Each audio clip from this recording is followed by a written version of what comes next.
بسم اللہ الرحمن الرحیم الہاکم التکاثر حتی زرتم المقابر کلا سوف تعلمون ثم کلا سوف تعلمون کلا لو تعلمون علم الیقین لترون الجحیم ثم لترونها عین الیقین ثم لتسألن یومئذ عن النعیم۔ اللہ سبحانہ و تعالیٰ کا ارشاد ہے، مال کی زیادہ چاہت نے، دنیا کی زیادہ محبت نے تمہیں اس طرح غافل رکھا حتیٰ کہ تم نے خبروں کو دیکھ لیا۔ کلا سوف تعلمون، ہماری باتوں کا تمہیں یقین نہیں آتا تھا۔ ثم کلا سوف تعلمون، پھر بھی تمہیں ہماری باتوں کا یقین نہیں آتا تھا۔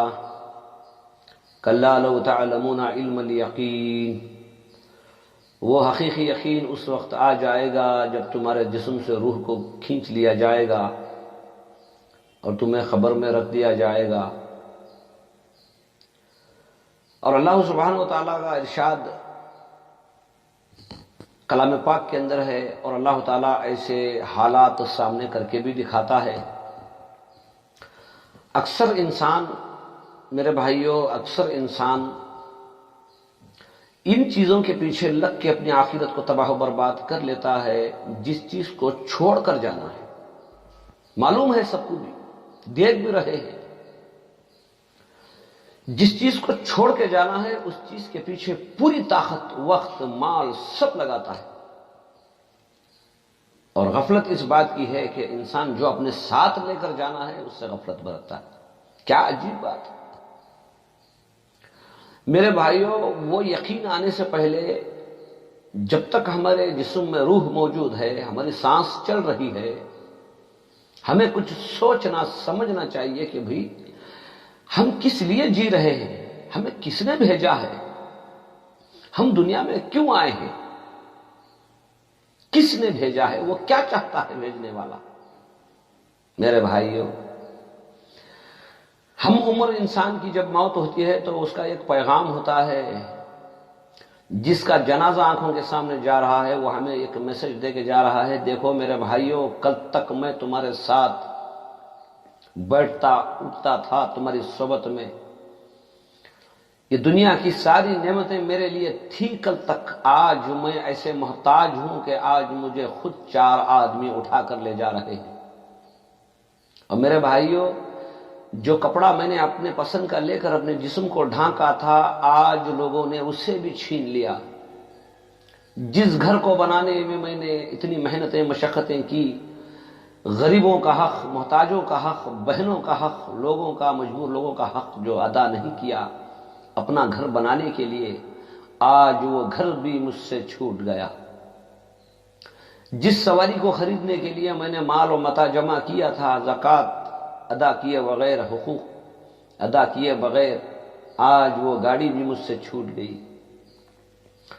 جس بیوی کو راضی کرنے کے لیے، جن بچوں کی دنیا بنانے کے لیے میں نے اپنے اصلی گھر کو بھلا دیا جس کا نام خبر ہے،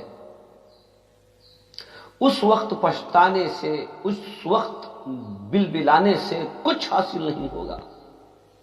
جو کچھ بھی ہوگا، جب تک ہمارے جسم میں روح موجود ہے، جب تک ہماری سانسیں چل رہی ہیں، جب تک ہمارا شعور زندہ ہے، جب تک ہم کچھ کر سکتے ہیں، اس وقت تک ہمارے لیے بہت کچھ راستے موجود ہیں۔ توبہ کریں، استغفار کریں، جس مالک نے دنیا میں بھیجا ہے اس سے پہچانیں، اس کی قدرت کو پہچانیں، اس کے قانون کو پہچانیں۔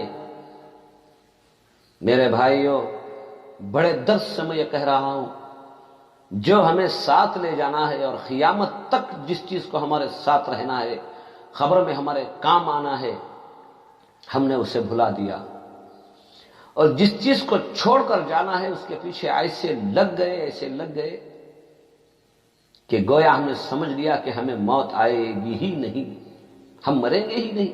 نہیں میرے بھائیوں، یہ دنیا اسباب ہے، یہ ضرورت خانہ ہے ہمارے لیے، یہ مہمان خانہ ہے، ہمیں یہاں چند دن رہنا ہے، اس کے بعد اس نعمتوں سے ہمیں ہٹا دیا جائے گا، ہمیں ان نعمتوں سے الگ کر دیا جائے گا۔ اور ہمیں ایک ایسے گڑھے میں لے جا کر ڈالا جائے گا جہاں کا نہ ہمیں تصور ہے، جہاں کا نہ ہمیں یقین ہے۔ اسی لیے اللہ تعالیٰ نے قرآن پاک کے اندر کہا، دنیا کی زیادہ چاہت محبت نے تمہیں اس طرح غافل کر دیا کہ تم نے موت کو بھول گئے، آخرت کو بھول گئے، خبر کو بھول گئے۔ میرے بھائیو، یہ دنیا بنانے کے لیے جھوٹ، فریب، دھوکہ، جھوٹی گواہی، لوٹ، کسوٹ، کیا پایا، کیا کیا؟ آخرکار یہ نعمتیں تم سے چھین لی گئی۔ آنکھوں کے سامنے ایک میت پڑی ہوئی ہے، وہ میت خود کہہ رہی ہے، ہماری آنکھیں، ہمارے کان عاجز ہیں، لیکن اللہ کا کلام نبی پاک صلی اللہ علیہ وسلم کی سیرت کہہ رہی ہے، وہ میت خود کہہ رہی ہے، دیکھو جن چیزوں کو پانے کے لیے میں نے اللہ کی نافرمانی کی، اللہ کے رسول کی نافرمانی کی، آج وہ نعمتیں مجھ سے الگ ہو گئی ہیں، آج میرے وہ کسی کام نہیں ہیں۔ ہاں، جو کچھ ہمارے کام آنے والا ہے، ہم نے ہماری اپنی زندگی میں جو کچھ کیا ہے نیک کام سمجھ کے کہ ہمیں ایک دن مرنا ہے، ہمیں ایک دن جانا ہے، یہ سمجھ کر اگر ہم نے کچھ نیک کام کیے ہیں تو وہی ہمارے ساتھ آنے والے۔ غور و فکر کر کے دیکھو میرے بھائیو، ہمیں ایک دن جانا ہے، وہاں جا کے پچھتانے سے کچھ نہیں ملنے والا ہے، جو کچھ کرنا ہے ہمیں یہیں پہ کرنا ہے۔ اللہ تعالی ہم تمام کو دین کی صحیح سمجھ عطا فرمائے۔